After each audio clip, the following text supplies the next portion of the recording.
welcome back, Ramley. It's been a long time, but you're now in tune, and you now are in the kitchen with your boy Chef Nixon for all the fixings, for all the latest and greatest information about VCU's men's basketball. So, let's get to it. Today, we got a lot to talk about. Um, First, let's start off with the announcement. Before we get into the actual game, let's get into the announcement of January 22nd. Trey Graham's jersey will be retired. Let's give it up for Trey. Good job. What a beast. He was killing it for a long time. And quick story about Trey.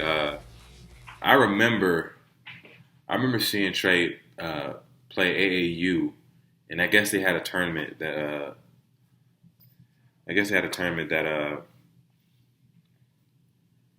was played in the Siegel Center. And I remember the coach saying, "Hey, this is one of the guys we're going to be recruiting." So I went over there and I sat and I checked this game out, and it was real just mature, and he was a certified bucket, and I got kind of excited. And then, like moments later, I met his mother, and a sweet lady, and she was very nice, and we always kind of had this great relationship. Whenever I see it, it was always love, and I really appreciate that. So it was kind of crazy to see Trey to meet Trey and see him before he got to VCU, and to see what he became and everything he was able to accomplish. Of course, everybody remembers the UVA shot and things like that, but majority of it was just like he would just bail us out at times. Like there were, for some reason, with that team, at times they had offensive struggles at times, and Trey would just have to come through and bail them out. And it was definitely dope to see. He deserves everything he's getting. The guy is literally, well, let's see, he's second all time in scoring, and by the way, he was really close to becoming all time number one in scoring. Shaka Smart tried to get it for him heavily, running plays. I remember it distinctly. He really wanted him to get it, but for whatever reason, it just didn't work out that way. Sixth in rebounding, eighth in field goal attempts, eighth in field goals, sixth in 3-point field goals, ninth in double doubles, 10th in minutes played, and that is a tremendous, well-rounded accomplishment. So just want to say congratulations to Trey. Thankful for everything you did for the program, and happy to see that you went on and did great things with your career even after VCU. You really put on for the university. So just want to thank you for that. So moving forward, let's get to it. VCU versus Dayton. And I tell you what, I don't know if you guys know this, but it's now officially a rivalry game. Not even officially. I can't say officially now it's a rivalry game. It's been a rivalry game. Dayton has always played us tough. We always played them tough. But it's a rivalry game, not just because Anthony Grant's there. And he left to go to Alabama. He left VCU to go to Alabama for a better chance to win a championship. And then VCU ended up taking off, going to the Final Four and staying in the tournament every single year and making noise, getting good recruits. And it's because of his departure. Well, I ain't gonna say it's because of his departure. I got love for Coach Grant. He made a decision in which he thought was right. But when he left, the program really took off after that. But not only because of that, not only because we were two good teams in a competitive A10 league, not only because VCU has won 8 of the last 13 and 2 of them by buzzer beaters, but more so just because it's starting to get like an ODU vibe where we off the court we're good, but on the court we really just don't like each other, and it's getting more evident the more we play. I know they're tired of losing to us, and we don't like to lose in general. and I'm pretty sure they don't either. But they have lost a lot of competitive games to us, and I know they're just getting tired of it. And I know Anthony Grant hates losing to us for reasons such as, you know, he left and then we took off. Like, I mean, granted, I don't think it's like an ego thing, but it can't sit well with you as like most of the guys you recruited went and did something that had never been done in school history, and it's just crazy. Shout out to Shaka, shout out to AG. But if you look at the type of games we're playing with against Dayton, it's like smash mouth, great defense. I mean, this game. Let's see. First off, both teams have missed like 2 weeks of play, at least 2 weeks of play due to COVID-19. And I promise you, if COVID was a person, he would have to see me. We would throw the ones. Show me my fade, because it's getting out of hand, ain't it? I mean, damn, you just want to. I just want to watch some basketball. You know what I mean? And COVID seems to stick his head in everything that people are doing right now. So I'm glad everybody is back healthy now. Some guys weren't vaccinated, and we're gonna talk about that too. I seen something on Twitter that we gotta discuss. So this might be a little bit longer than the usual one, but you know, most of the guys are back healthy now. And we played the game, started out the game with no Levi, which I was aware of.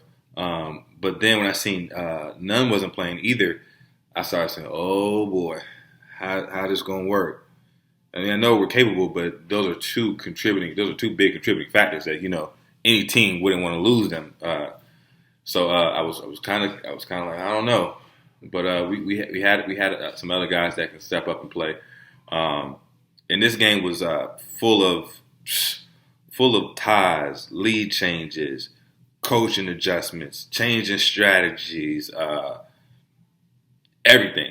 Everything was just, it was such a great game. So it got to the point where I was watching the game, and win or lose, I was just going to be so happy that I had the time to take out of my day to dedicate to watching the game, because it was such a good game. I'm talking about the competitiveness throughout the game, the things that would go right, the things that were going wrong, the adjustment that were made. It was just a lot. It was a beautiful game to watch. I think both coaching staffs did a great job of making adjustments throughout the game, and it really made for a classic game. I think this game is probably like an instant classic, in my opinion. But let's get to it. Start of the game, of course, the whole game was kind of back and forth. And then I started thinking about something where, you know, Anthony Grant, you know, he was a part of, he kind of helped mold Havoc in a sense, because, you know, he was pressing too. So they were doing that to us, and, you know, we only had one ball hand, like Tsunami Sahonis, you know, he runs one, but that's not really his cup of tea. I'm not gonna hold you. He can do it, but that's not his cup of tea. Especially not against like full court pressure. I wouldn't feel comfortable. Not trust him, but I wouldn't just feel comfortable with him just having to bring the ball up constantly. And I feared that Ace was going to get tired, because they were really pressing. They were pressing him and making him work, and getting them to speed up. And I wasn't comfortable. I wasn't used to seeing that with Ace at all. Granted, he didn't really turn the ball over like that, but it was still kind of crazy to see. And I feared that, you know, second half, just how we do, he would tire down, but he didn't, and he really did. So we'll get to that too later. But that was crazy to see, and just the familiarity of the teams now, because granted our offense has changed over the years, for how we used to run it back when I was in school to now. Like the motion's a little bit different, little different things.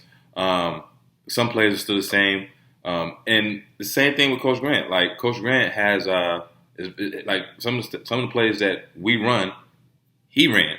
So the familiarity, you know what I mean. Familiar. I just said it. Familiarity of this whole thing was tongue tied. for both teams was really good to see because it made everything a little bit more challenging for both sides, both coaching staffs. So how could they maneuver? How can they change things to be more effective? And start out, VCU is definitely known for their defense. There was a post about our guys. I'll see if I can find it. Here we go.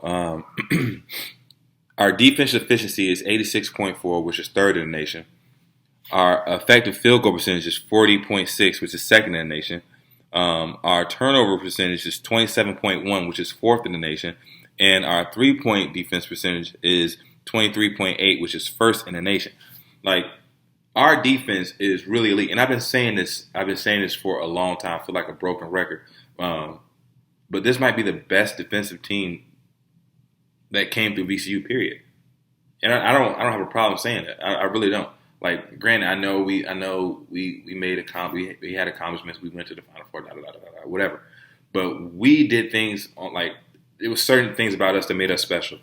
And our defense was good. But this team's defense is elite. Even when you had Briante out there, and Briante was stealing, but Briante was like a singular thing. He kind of covered up for a lot. But this team, there isn't just one guy that's really like, okay, he's going to get steals. It's everywhere. And it's not just steals. It's block shots from Hassan. It's excuse me, let me get some water. It's block shots from Hassan. It's charges from Vince. It's Keyshawn Curry's playing solid defense, like on their best player. It's all these different things that are in this mixing pot that makes our defense so special and so elite. And I want to make sure that we appreciate what we're seeing. This is not a run of the mill defense. This is an elite defense. This is an elite defense. But with that being said, I feel like Dayton did a really good job on defense for us too. Now, granted, we're not the most special offensive team. However, they were able to make adjustments from going to man to zone that really threw us off guard. There were a couple of times we just had to take the ball and just heave it up to the rim in hopes to get an offensive rebound like we ODU or something. So it was really, really, really dope to see the teams compete like that, going back and forth on the defensive end, and it was definitely dope to see. But one thing I would say our defense did struggle with yesterday, and I'm pretty sure the coach is going to put it on film. We're going against an elite guard, or I'm not saying their point guard is elite, but when you're going against a small guard that can handle the ball and is quick or fast or whatever, the hardest part is when you want to trap him and get the ball out of his hands. So what's the importance of it? What cannot happen when you dedicate two people to one man? In this situation on the screen, the big that's popping out can't let the guard turn the corner. Because once he turns the corner, that's basically he beat two people. So now it ends up being like a 5-on-3 situation. And a lot of that kept happening where they would get some penetration when we were trying to trap at the top. They would get some penetration, and it was leading to either dump offs to their big man. What's that guy's name? Because he played way too well for me not to remember his name. I feel bad about that. He played very, very well. What's his name? Where's he at? Darren Holmes II. Yeah, he played his tail off. And he was getting a lot of those. Just drop offs. Just because of broken down or missed assignments. But it's hard to contain small guards. But that's something you have to do when you dedicate two people to them. You can't let them turn the corner because then it messes up everything for the defense. And another bright spot about this game was Mikael Brown-Jones was finally back on the court. Mikael Brown-Jones is, I've always said that he can be like the anchor to the defense or the anchor to the team in general. He's so versatile, and I'm just waiting for it to really, really click. And you see like sparks of it, right? Offense rebounding to him making a pass to him hitting 15-footers. You see him stepping out and taking threes. I really think he has a chance to be having a super duper important role on his team moving forward. So I'm excited that he's back on the court. I'm happy that he's healthy again. And he made an impact yesterday. We needed him. With no Levi especially, he came in and made a lot of key buckets and played some good defense. So one time for him. Also, since we're giving out shout-outs, Deloach. Some people over the break, they go home and they do whatever, they do in the city, but they don't work out as hard. It looks as if Deloach was in the gym. I can't hold you. I seen him make a move, one dribble, spin back, mini fade in the paint, and it was bottoms. And I said, ooh-wee. He get that down, Pat, boy. It's gonna be some trouble in the A10 moving forward. It's gonna be some trouble. That kid has a lot of upside, and he seems to be a dog. And also one thing I do love about him, this is on some petty stuff, but he talk trash. He gonna let you know. He ain't nobody's punk. And I appreciate that. I wasn't big on talking trash, but I was there in your face for however long I was playing. If I was on the court, I'm in your face with it, and I appreciate him having that same type of energy. But I can't say anything about the first half without going in depth about how good Vince played. Vince was able to make key shots. Vince was had a lot of blocks. Vince was just out there. He had I say it all the time. Vince is to charge every game. He had 2 yesterday, and he had like 2 or 3 blocks. The guy was I know he was home, so he had to show out. He did his thing. He was everywhere on the court, and that's leadership. That's leadership. And Vince did a very good job yesterday. Also, I like Tsunami Sahonis at the 2. More so than anything, I really do like him at the 2. He shoots these shots though. I ain't gonna hold you. I'm not gonna hold you.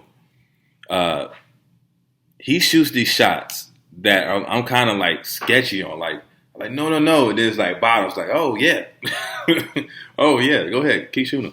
Like his rhythm, like he's really not like a VCU or a prototype VCU type player. He got that West Coast style. VCU usually gets, East Coast guys, Florida guys, but Tsunami came in with this, just a little different pace to his game, a little different rhythm to his game. So what's uncomfortable for me to see from a VCU player may be super comfortable with him. And he looks super comfortable at the 2.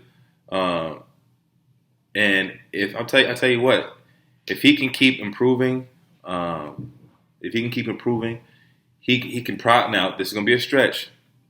This is a stretch. If he can keep improving, he can have like an impact of like a Melvin or a Brandon Roselle per se. But it's not just you can't just be able to score and say you're gonna be those guys. You gotta be a dog too. So he has potential if he continues to grow and keeps coming over buying into the style of VCU's play. Tsunami has a chance to be an impact player whether he's starting or not. And I think that he's getting more comfortable now that he's off the ball. So let's see. Coming down the stretch, I noticed that we had been to the free throw line only once. I think Vince was the only person to go to the line, and he knocked them both down. Thank you. He knocked them both down, but it was kind of crazy to see that they shot like 27 free throws, and I can check on that. But I'm pretty sure it was like 27 free throws to our 2, which I just felt was, I just thought it was kind of weird. I really thought it was weird. Oh yes. Okay, so we shot 2. They shot 27. We were 2 for 2. They were 19 for 27. I just found that a little weird because it wasn't like I know that we shot some perimeter shots. We had to throw some stuff up because the shot clock got late. But there are times we were driving. Like Keyshawn Curry, yeah, he was getting a shot block at the rim, but not all those blocks were clean. Um, there was one play where it's like everybody's in the middle of the paint, we getting offensive rebounds, trying to go back up, and I'm just like, yo, you can't tell me that there was no foul in none of that. It was kind of weird to see, and I tweeted about it during the game, but I was like, all right, we're not really getting foul calls, but we're still in the game, so there's no excuses. We can still win this thing. No excuses. We can still do it. And boy, did we ever! Coming down the stretch, we held Dayton to only a few points in like the last 8 minutes. Man, it was amazing to see. Like when everything else wasn't going right, our offense wasn't scoring, the calls weren't going our way. We fell back on what we're known by, which is our defense, and we completely shut them out for like a 7 to 8 minute span. And it made the game so interesting because it was still hard for us to score, but we weren't giving up an inch on our defensive end. So it was dope to see. I'm glad that we could lock back in and pull the game out like that. And I do have a concern. I did have concerns during the end of the game. Let me tell you why. There's three things I want to talk about before we get to the last topic. One, false hustle. I'm not gonna say who this was because they probably know who you probably know who it is when I describe it. But I'm not trying to pick at him. But I'm just describing what false hustle is. Coach Grant is the first person that really brought that to my attention. So you know how you see a guy go for a steal and it's like there's no way you're gonna get the steal. Like you were so far from getting that steal and you completely remove yourself from the play. And now you put your team at a disadvantage, that's AKA false hustle. It looks like you're hustling, but really that was a move out of fatigue. Let me just get still. I'm tired. I don't know if I want to play. Yeah. It's a split-second decision. It happens. Everything happens really fast. And we got to make sure that we don't make that a habit because false hustle will get you beat. Like I said, we pulled out the game yesterday, but it's by the skin of our teeth. And you don't want to have false hustle be the reason you lose the game because you gave up 2 points on a possession. As you can see, every point counts. Quick side note, I think that's one of the biggest things about the Final Four run that we made the adjustment about. We really locked into every possession counted, not just when it got close or at the end of the game where we had to really lock in. We really locked in from the beginning to the end of the game. And it takes a lot of leadership, and it takes a lot of experience, and it takes chemistry to do that as a team and collectively. So, yeah, no more false hustle. Leave that alone. So, 2 plays right here that really had me. I was really hurt about this. I wasn't sure where we are going to go, how it was going to happen, what was going to happen from it, but I was really concerned. The first one is we're coming down the stretch. I believe the game is tied, but it's under a minute left,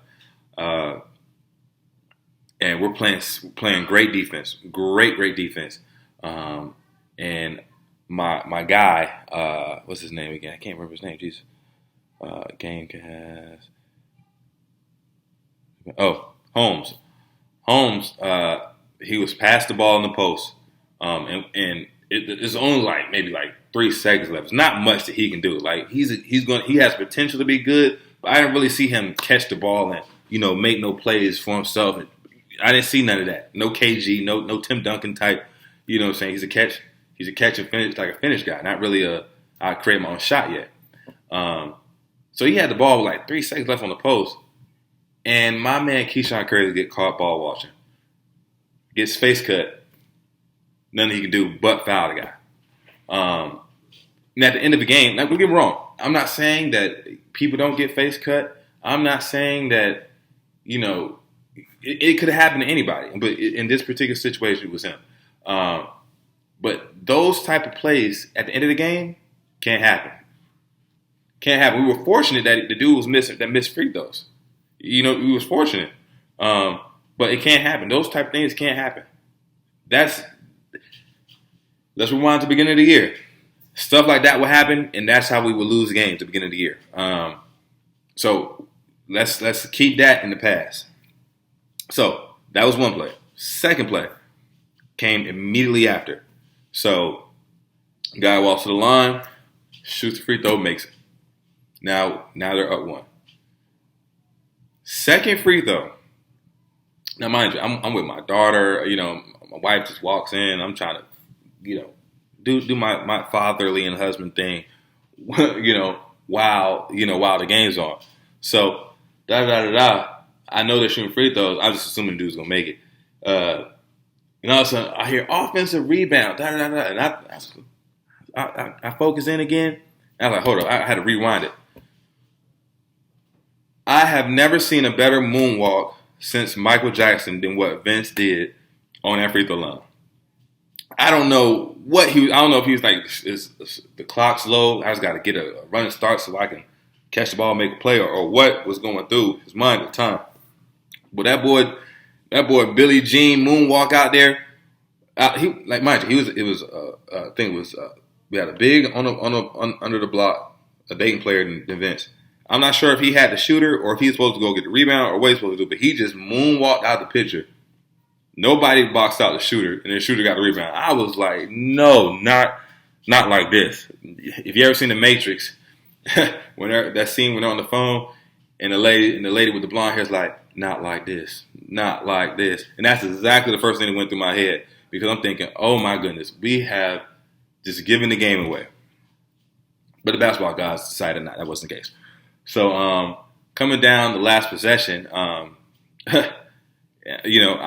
super cool with going for a tie. But Ace has the ball, and I see they're setting a screen for Vince coming off, who already hit like who already hit 2 threes today, and his hometown too. So this is gonna be like this is a magical moment. You know what I'm saying? And then he comes off the screen and falls down, and then the record just goes skips. But Ace was a good DJ because he put the needle right back on the wax and got back to the music and hit a boom boom, pull up, bang. And I was like, oh my goodness, that's how you win a game. That's how you win a game. So I was super proud. Shouts out to Ace for having the balls to just go ahead and shoot that thing and not trying to drive it. And when I say having the balls, I do mean having the balls, because Ace kind of struggled from the shooting from the perimeter early on in the game, to the point that Dayton was like, oh, we'll kind of back off. You go ahead and shoot your shot. So then he got one where he had the time to really step into and let it go, and he hit it. But to be able to just have the confidence just to go 1, 2, and then pull up into your shot, it was like it took a lot of, that's like Joey Rodriguez type of courage. You know what I mean? That's real leadership there too. And when you have somebody like that who's willing to do those type of things and willing to take those shots, take and make those shots, it really gives your team an extra confidence moving forward. So yeah, it was wonderful to see. Definitely wonderful to see. My player of the game. Okay, my low key player of the game. I'm going to have to give it to Mikael Brown-Jones. Coming back off an injury, coming back off not being able to practice anything like that, and to give us the quality minutes and hit shots. Like there was a point in time where the zone was really giving us a hard time. Like really, we really couldn't score. And he was able to not only get the shot and be aggressive enough to turn around. Most people who aren't comfortable out there, they will get the ball in the middle of the zone and be open and not even look at the basket, right? Mikael Brown-Jones was able to look at the basket and then with confidence let that 15-footer fly and hit 2 of them. And that kind of discouraged Dayton from that zone, which was huge for us. So I'm not really sure if everybody seen that or noticed that, but Mikael Brown-Jones really did a good job of stepping in and giving us quality minutes. He's the low-key player of the game. Moving forward, who do we have? We have LaSalle at 2 p.m. LaSalle is 5-6, but they're 5-6, but it's a conference game. You know what I'm saying? So everything in a conference game, just like the NFC East, you never know who's going to win. The A10 ain't as terrible as the NFC East, but you never know who's going to win because it's a conference game. So I'm excited for that. Hopefully we get the full team back. I'm pretty sure we will. We talked to the sources. I'm pretty sure we will. Some guys had to sit out extra long because they didn't have the vaccine, whatever. But it's really good to it's going to be really good to see everybody back together. So now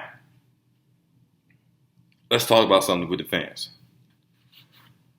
So, COVID is something that's been going on for, a long time now, like 2 years something. And I understand people's frustration. People really want this to be over with. People who are vaccinated want it to be over with. People who aren't vaccinated want it to be over with. People who have had COVID want it to be over with. People who never had it still want it to be over with. We all want the same thing. And I seen somebody on Twitter, and I'm not big on calling people out or anything like that because it's really not that's not really what it's about. It's really about everybody just coming together and allowing people to have their own way of thinking. I understand that the vaccination. There's a lot of stuff that I still don't understand about it. So the vaccination, and I should do better. My wife's a nurse. The vaccination doesn't mean that you can't get it. It doesn't mean that you can't spread it. It just means that you're protecting yourself more so that instead of being in a hospital on respirator, you'll have symptoms for 2 days or so, and more than likely you'll go home. But it's still no guarantee because people who've been vaccinated have died too. So it's one of these things where like we have to be careful of how we criticize people who aren't vaccinated, because at the end of the day, we got to have unity, right? And somebody was saying like they were like upset because some of the guys on the team weren't vaccinated. But I'm like, you hear this is the time of information, right? So you hear so many different things via the news, via social media, via articles. There's so many different revenues or lanes of information that someone can gather to make them either comfortable to get a vaccine or uncomfortable that they don't want to get it. So there's all this information on both sides, and you just have to pick and choose which side you want to be on. But with that, nobody on our team wants to hurt anybody. Nobody on our team wants anybody else to get sick. Nobody on our team wants to do anything but hoop and win games, right? So as fans, you can disagree, but sometimes it's just best not to criticize people because that's a decision that he made. And I'm pretty sure everybody has decisions that they've made that people don't agree with. You know what I mean? And these are young men. Like they're not even for real grown. They haven't even tasted the real world yet. You know what I mean? So they if they don't choose to get it, they just don't choose to get it. And we have to respect that, not criticize them because they don't agree with our way of thinking. It's up to them.